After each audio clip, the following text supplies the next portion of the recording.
Good morning साथियों, कैसे हो आप लोग। मैं आशा करता हूँ आप लोग सभी स्वस्थ होंगे और सभी अच्छे से होंगे। तो हम सीधा सीधा टाइम ना वेस्ट करते हुए सीधे सीधे अपने टॉपिक पर चलते हैं। आज का जो हमारा टॉपिक है वो है भारत का संवैधानिक विकास।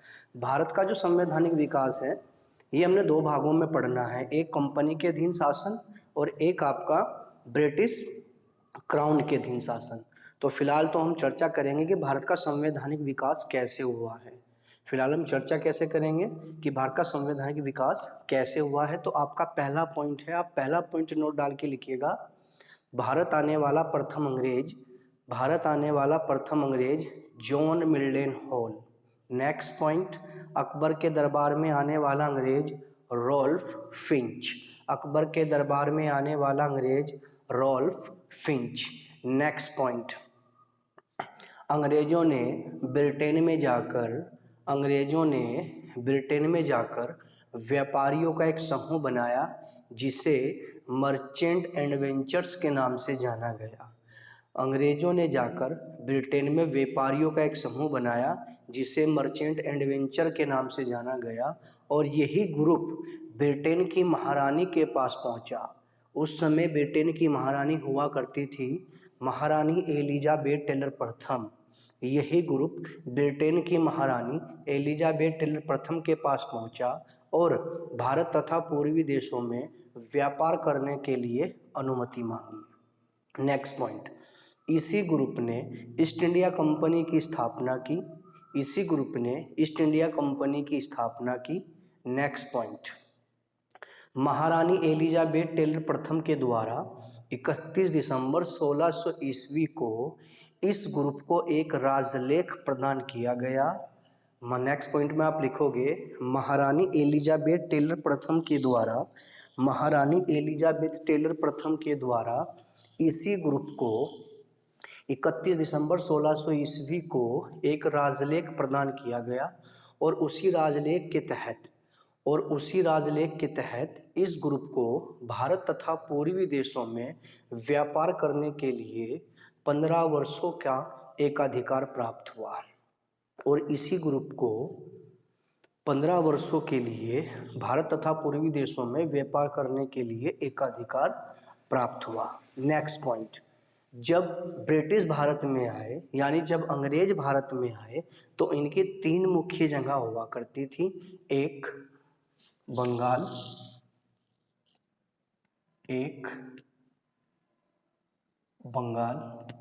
दो मद्रास और तीन बम्बई यानी बॉम्बे। जब ब्रिटिश भारत में आए तो इनकी तीन मुख्य जगह हुआ करती थी, एक बंगाल, दो मद्रास, तीन बम्बई। नेक्स्ट पॉइंट, अंग्रेजों ने सर्वप्रथम अपनी फैक्ट्री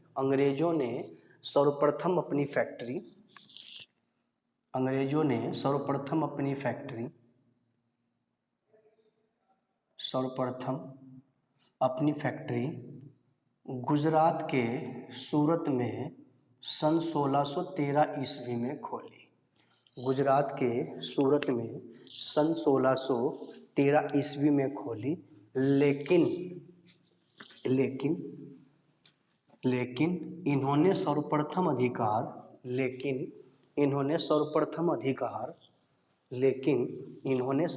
अधिकार बंगाल पर किया। तो अगर क्वेश्चन ये आए कि अंग्रेजों ने अपनी पहली फैक्ट्री कहाँ खोली तो गुजरात के सूरत में सन 1613 ईस्वी में। अगर क्वेश्चन ये आए कि अंग्रेजों ने सबसे पहले किस पर अधिकार किया तो आपका आंसर होगा बंगाल। और अगर हम बंगाल की बात करें तो आप लिखोगे नेक्स्ट पॉइंट में, अगर हम बंगाल की बात करें तो बंगाल उस समय मुगल साम्राज्य का एक सूबा हुआ करता था। नेक्स्ट पॉइंट में आप लिखोगे अगर हम बंगाल की बात करें तो बंगाल मुगल साम्राज्य का उस समय एक सूबा हुआ करता था। अगर हम बंगाल की बात करें तो बंगाल मुगल साम्राज्य का एक सूबा हुआ करता था। अब आप नोट करके लिखिएगा, क्वेश्चन डेफिनेटली पेपर में आता है। लिखिएगा नोट नंबर 1, अकबर के समय में सूबों की संख्या। अकबर के समय में सूबों की संख्या 12। नेक्स्ट नोट, शाहजहां के समय में सूबों की संख्या। शाहजहां के समय में सूबों की संख्या 19। नेक्स्ट पॉइंट, औरंगजेब के समय में सूबों की संख्या 21। तो एक क्वेश्चन यहाँ से मेरे मित्रों ये भी आता है कि उस मुगल बादशाह का नाम बताएं, उस मुगल बादशाह का नाम बताएं जिसके समय में सर्वाधिक सूबे थे। तो आपका सॉरी, तो आपका आंसर होगा, तो आपका आंसर होगा औरंगजेब। आपका आंसर क्या होगा? औरंगजेब। तो अकबर के समय में सूबों की संख्या 12, शाहजहां के समय में सूबों की संख्या 19 और औरंगजेब के समय में सूबों की संख्या 21। तो सर्वाधिक सूबों की संख्या किस मुगल बादशाह के शासनकाल में थी? औरंगजेब। ये बार बार परीक्षाओं में पूछा गया क्वेश्चन है। क्या तो ऐसे पूछ लेगा कि औरंगजेब के समय में सूबों की संख्या 21 या सर्वाधिक सूबे किस मुगल बादशाह के शासनकाल में थे? तो आपका आंसर होगा औरंगजेब। नेक्स्ट पॉइंट 1707 में, नेक्स्ट पॉइंट में आप लिखोगे 1707 में औरंगजेब की मृत्यु के पश्चात, 1707 में औरंगजेब की मृत्यु के पश्चात मुगल साम्राज्य का पतन होना शुरू हुआ। कहने का मतलब, आप लिखोगे ना 1707 में औरंगजेब की मृत्यु के पश्चात मुगल साम्राज्य का पतन होना शुरू हुआ। कहने का मतलब, मुगल काल में जो सूबे हुआ करते थे, मुगल काल में जो सूबे हुआ करते थे, वहाँ के सूबेदारों ने अपने आप को स्वतंत्र शासक घोषित करना शुरू कर दिया और नए नवीन राज्यों की स्थापना की, जिनमें सबसे अमीर राज्य था बंगाल। इसीलिए अंग्रेजों की जो नज़र पड़ी सबसे पहले वो बंगाल पर पड़ी। आप लिखोगे, मैंने आपको बताया 1707 में औरंगजेब की मृत्यु के पश्चात मुगल साम्राज्य का पतन होना शुरू हुआ। कहने का मतलब, मुगल काल में जो सूबे हुआ करते थे वहाँ के सूबेदारों ने अपने आप को स्वतंत्र शासक घोषित करना शुरू कर दिया और नवीन राज्यों की स्थापना की और उनमें एक राज्य था बंगाल। और बंगाल उस समय सबसे अमीर राज्य हुआ करता था, सबसे संपन्नशाली राज्य था। इसलिए अंग्रेजों की सबसे पहले जो नज़र पड़ी वो बंगाल पर पड़ी। तो अब आप बंगाल के बारे में हमने अच्छे से डिटेल्स में पढ़ना है, तो आप हेडिंग डाल लीजिएगा बंगाल।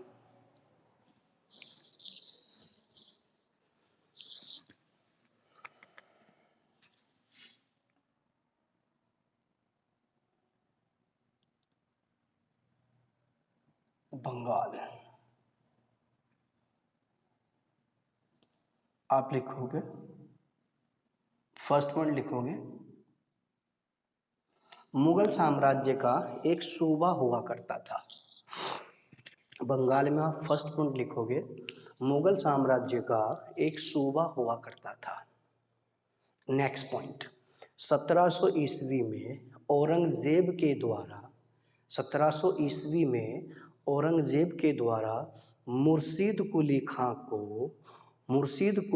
को बंगाल का सूबेदार बनाया। 1700 ईस्वी में औरंगजेब के द्वारा 1700 ईस्वी में औरंगजेब के द्वारा मुर्शीद कुली खां को बंगाल का सूबेदार बनाया गया। और उस समय बंगाल की जो राजधानी हुआ करती थी, उस समय बंगाल की जो राजधानी हुआ करती थी, उस समय बंगाल की जो राजधानी हुआ करती थी वो हुआ करती थी ढाका।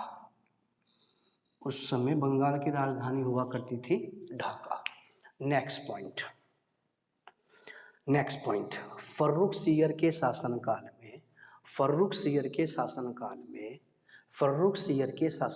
में मुर्शीद कुली खां ने अपने आप को स्वतंत्र शासक घोषित कर दिया और बंगाल का प्रथम नवाब बन बैठा।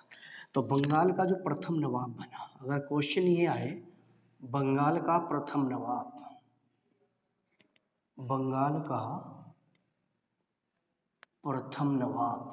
तो कौन था मेरे साथियों? मुर्शीद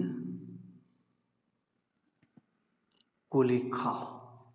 और अगर हम इसके शासनकाल की बात करें, ये बंगाल के नवाब के पद पे कब से कब तक रहा, तो 1713 से 1727 तक। तो बंगाल का प्रथम नवाब बना मुर्शीद कुली खां, क्योंकि मुर्शीद कुली खां ने मुगल बादशाह फर्रुख सियर के शासनकाल में अपने आप को स्वतंत्र शासक घोषित कर दिया था और बंगाल का प्रथम नवाब बना। तो बंगाल का प्रथम नवाब मुर्शीद कुली खां, इसका शासनकाल कब से कब तक रहा, 1713 से 1727। तो एक पॉइंट आपको याद रखना है कि बंगाल का प्रथम नवाब कौन था। तो बंगाल का जो प्रथम नवाब था वो था मुर्शीद कुली खां। नेक्स्ट पॉइंट में आप लिखोगे मुर्शीद कुली खां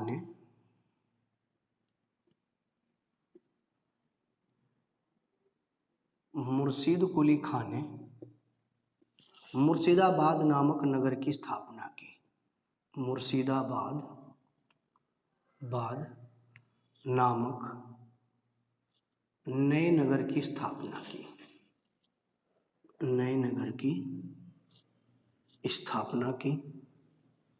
और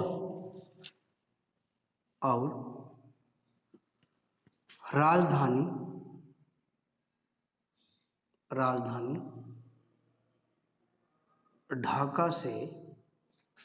ढाका से मुर्शिदाबाद स्थानांतरित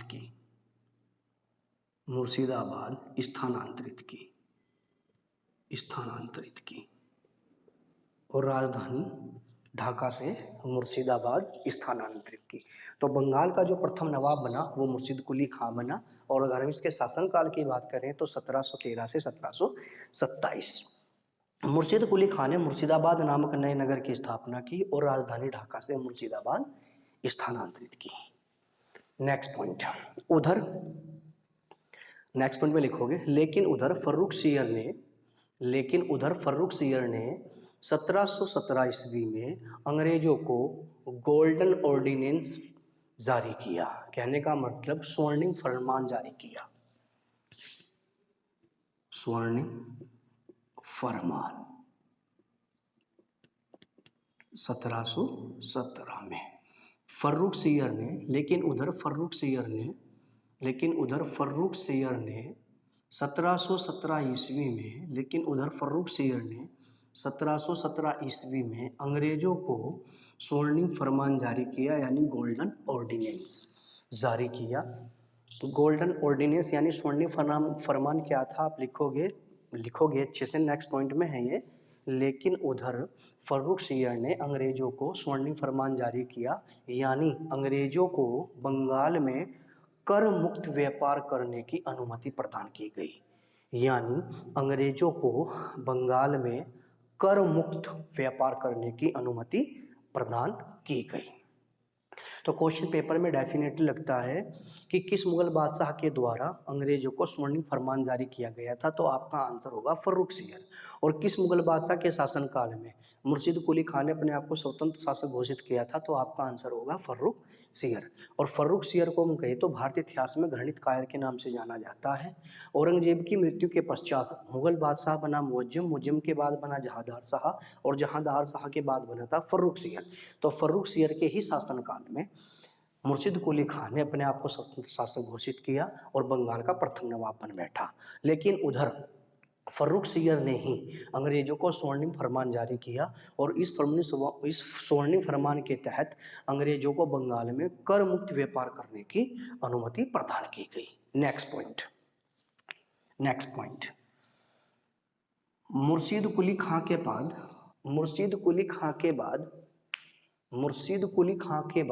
बंगाल का नवाब बना शुजाउद्दीन। मुर्शीद कुली खां के बाद बंगाल का नवाब बना शुजाउद्दीन।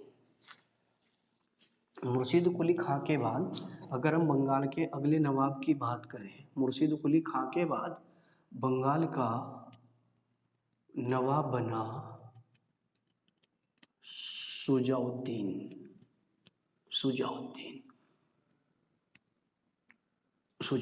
और अगर हम इसके शासनकाल की बात करें शासनकाल 1727 से 1739। तो आप लिखोगे मुर्शिद कुली खां के बाद बंगाल का नवाब बना शुजाउद्दीन। और अगर हम इसके शासनकाल की बात करें तो 1727 से 1739। नेक्स्ट पॉइंट, शुजाउद्दीन के बाद बंगाल का नवाब बना सरफराज खां। शुजाउद्दीन के बाद बंगाल का नवाब बना सरफराज खां।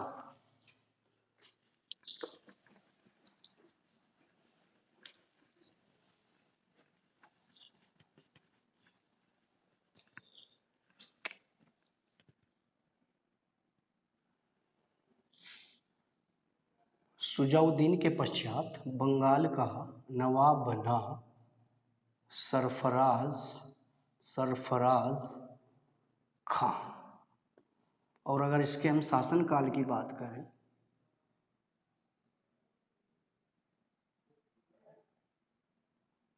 तो 1739 से 40। 1739 से 1740। तो आपने क्या लिखा, बंगाल का प्रथम नवाब मुर्शिद कुली खां। मुर्शिद कुली खां के बाद बंगाल का अगला नवाब शुजाउद्दीन के बाद बंगाल का नवाब सरफराज खां। तो आप इसी के नीचे नोट करके लिखोगे, सरफराज खां के समय में बिहार का गवर्नर अलीवर्दी खां हुआ करता था।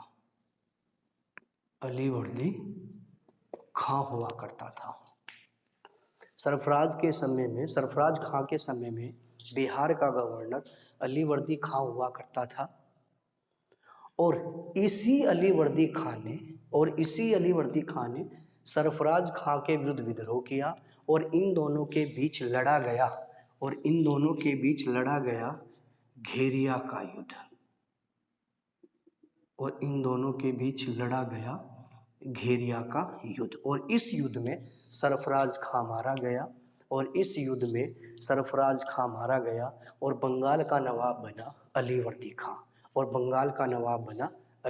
खां। तो आप हेडिंग डालोगे अलीवर्दी खां।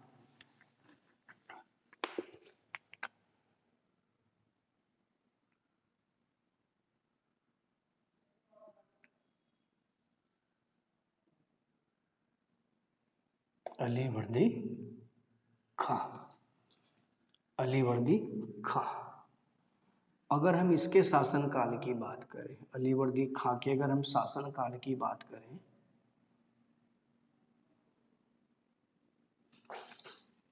तो 1740 से 1756। तो सरफराज खां के बाद बंगाल का जो नवाब बना वो कौन बना था, अलीवर्दी खां। तो आप नोट करके लिखोगे अलीवर्दी खां के बारे में, नोट करके, अलीवर्दी खां प्रथम व्यक्ति था जो अंग्रेजों के मंसूबे को जान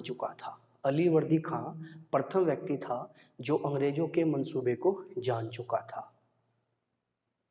उसका कहना था कि अंग्रेज बंगाल में आए तो हैं व्यापार करने के माध्यम से, लेकिन उनका इरादा बंगाल पर अधिकार करने का है। इसीलिए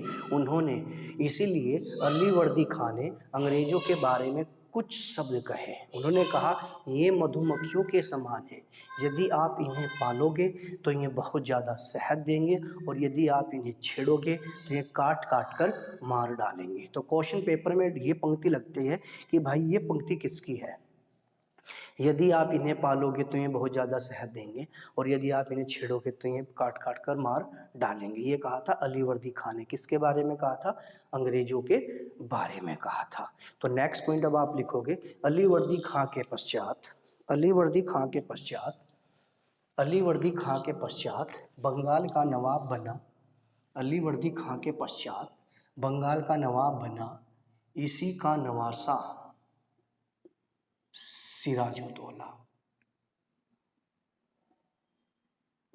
सिराजुद्दौला। तो अलीवर्दी खां के पश्चात बंगाल का नवाब बना इसी का नवासा सिराजुद्दौला। अब आप नोट करके लिखोगे, सिराजुद्दौला के समय में अंग्रेज कलकत्ता में व फ्रांसीसी चंद्रनगर में व्यापार कर रहे थे। सिराजुद्दौला के समय में अंग्रेज कलकत्ता में और फ्रांसीसी चंद्रनगर में व्यापार कर रहे थे। इसी के समय में अंग्रेजों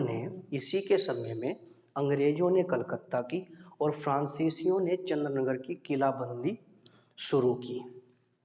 इसी के समय में अंग्रेजों ने कलकत्ता की और फ्रांसीसियों ने चंद्रनगर की किलाबंदी शुरू की। सिराजुद्दौला ने मना किया। सिराजुद्दौला के मना करने पर फ्रांसीसी तो मान गए लेकिन अंग्रेज नहीं माने, और इसी से नाराज होकर सिराजुद्दौला ने अंग्रेजों पर आक्रमण कर दिया और 1756 ईस्वी में सिराजुद्दौला ने अंग्रेजों पर आक्रमण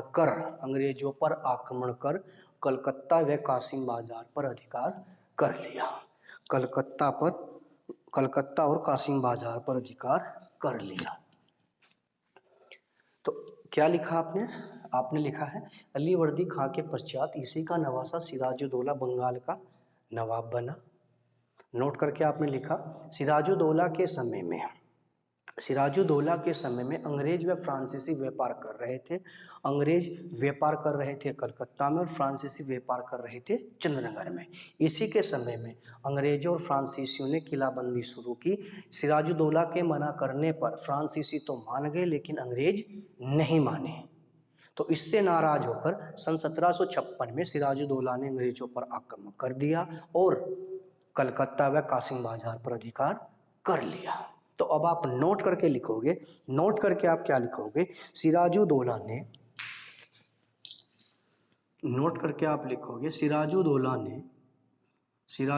ने कलकत्ता का नाम बदलकर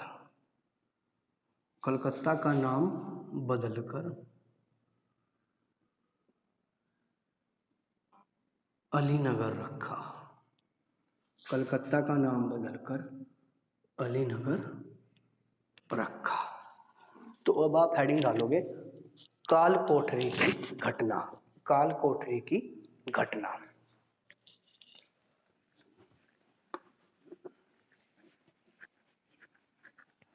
ब्लैक होल ट्रेजेडी यानी कालकोठरी की घटना।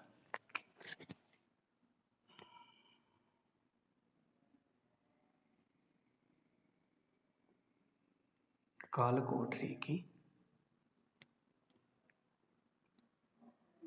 घटना यानी ब्लैक होल ट्रेजेडी। तो ये हमारा टॉपिक कल का रहेगा। आज के लिए इतना ही, और अच्छे से पढ़ना। जय हिंद, जय भारत।